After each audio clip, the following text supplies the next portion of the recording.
করবে ভাবিনি। কথাটি শেষ হতেই ব্লেড দিয়ে আরও একটা টান দিলাম মুখে। সে লাফাতে লাগলো।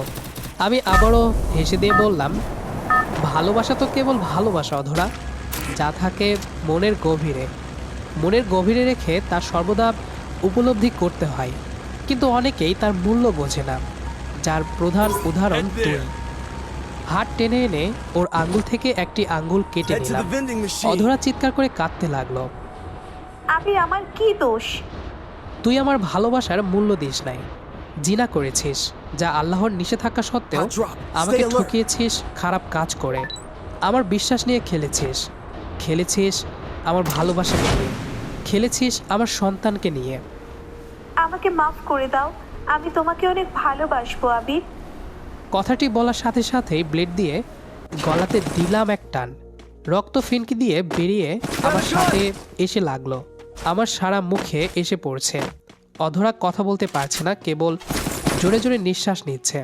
আমি সরে আসলাম, এসে বললাম, তোকে তো মারবই, তবে আরেকটু যন্ত্রণা সহ্য কর, দেখ কেমন লাগে। 5 মিনিট পর অধরার পেটে যেয়ে ছুরিটা চালান করে দিলাম। মনে যত রাগ ছিল ততবার করে। রাগ মিটে যাওয়ায় খেয়াল করলাম সব কিছু নিস্তেজ হয়ে গেছে। অধরার গলা হা হয়ে রয়েছে, চোখ দুটো যেন উল্টে গেছে। জোরে কেঁদে উঠলাম।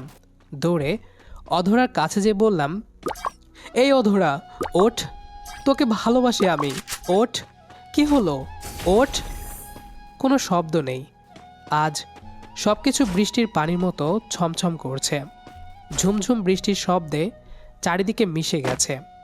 জোরে জোরে বললাম, ভালোবাসা সে তো কেবল দুর্বিশ্ব এক অদেখা শিহরণের নাম, যা স্তম্ভের ন্যায় দাঁড়িয়ে রয় সব মানুষের মনের মসজিদের বিশ্বাসের উপর ভিত্তি করে।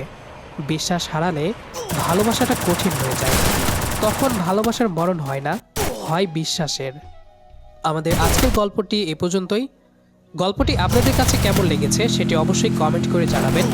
দেখা হবে আবারও নতুন কোনো গল্প নিয়ে। সেই পর্যন্ত আমাদের সাথেই থাকবেন। আর পুরো গল্পটি শেষ পর্যন্ত শোনার জন্য